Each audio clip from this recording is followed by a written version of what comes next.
Ever wondered why birds don't use dating apps? Well, they have their own version of Tinder. It's called the feathered dance-off. In the grand theater of nature, a stage is set. It's not a dance floor with sparkling disco balls or a DJ spinning the latest hits, but a cozy corner in a lush green forest, a sandy beach, or a serene meadow. It's here that the feathered contestants step up to the spotlight, ready to strut their stuff, shake their tail feathers, and win the ultimate prize, a mate. The first to make an entrance is the male bird. Now don't be fooled by his seemingly calm demeanor. This guy is a true showman. He's been practicing his dance routine for weeks, maybe months, perfecting each shimmy, each shake, each strut to ensure he stands out in the crowd. Their dances are as diverse as the species themselves. The flamingo, for example, is famous for its flamboyant flamenco. With a twist here and a twirl there, it dances its way into the heart of the female, its pink plumage a spectacle to behold. On the other end of the spectrum, we have the emu, a bird that prefers the erratic electric slide. It may lack the grace of the flamingo, but it makes up for it with its sheer enthusiasm and energy. It's a sight that's as amusing as it is endearing. But the dance-off isn't just about the moves. It's also a test of endurance, persistence, and determination. After all, the female bird isn't easily impressed. She watches, she evaluates, and she chooses the one who not only dances the best but also perseveres the longest. This feathered dance-off is a fascinating spectacle, a testament to nature's sense of humor. It's a world where love isn't about swiping right, but about shaking, shimmying, and strutting your way into someone's heart. So, next time you feel embarrassed about your dance moves, remember, you could be a bird where your love life depends on your ability to bust a move. If birds had a version of American Idol, it would be a cacophony of tweets, squawks, and melodies that would leave Simon Cowell speechless. Now imagine a stage set amidst the towering trees and rustling leaves. Our feathered contestants, perched on branches, are ready to sing their hearts out.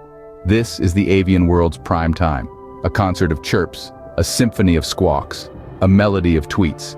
It's the bird karaoke. Just like in the human world, the male birds are the crooners, using their unique songs to woo the ladies. First up, we have the nightingale. Now this guy is the Frank Sinatra of the bird world, smooth, soulful, and suave. His melodies float through the night air, a serenade so sweet it can melt the coldest of hearts. Next up we have the cockatoo. This bird doesn't believe in subtlety. He's the heavy metal rocker of the avian world. With a crest that's more punk than Elvis's quiff, he lets out a scream that can shatter glass.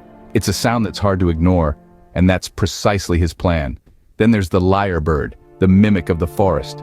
This avian virtuoso can imitate any sound, from a chainsaw to a car alarm. It's like the bird version of a stand-up comedian, keeping the female birds in splits with his uncanny impressions.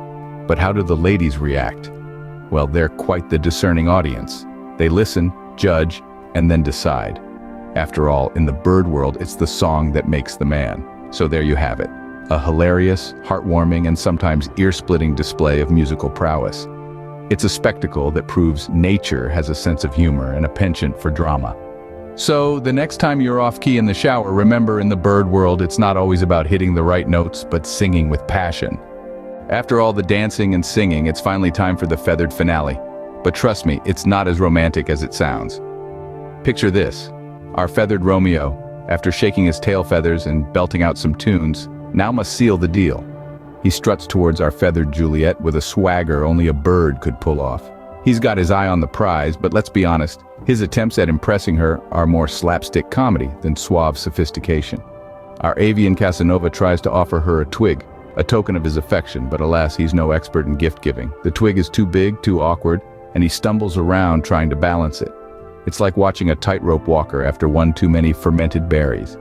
And what about our feathered Juliet? She's not exactly swooning, in fact, she's utterly indifferent. It's as if she's saying, "I've seen better twigs in my nest, buddy." But our love-struck hero doesn't give up. He goes back and forth, presenting a parade of progressively absurd gifts. A leaf, a pebble, a discarded soda can tab. It's like a bird version of a yard sale. But here's the kicker. Despite the bumbling attempts, the awkwardness, and the outright ridiculousness, our feathered Romeo finally wins her over. Maybe it's his persistence, or maybe she just can't resist a bird with a good sense of humor. Either way, she finally gives him a nod of approval, and just like that, the feathered finale is complete. This just goes to show, whether in the bird world or the human world, Love is never straightforward. It's a dance, a song, and a comedy of errors, all wrapped into one. And there you have it, the hilarious world of bird dating. Remember, it's a tough world out there, so whether you're a human or a bird, make sure to strut your stuff, sing your heart out, and never take yourself too seriously.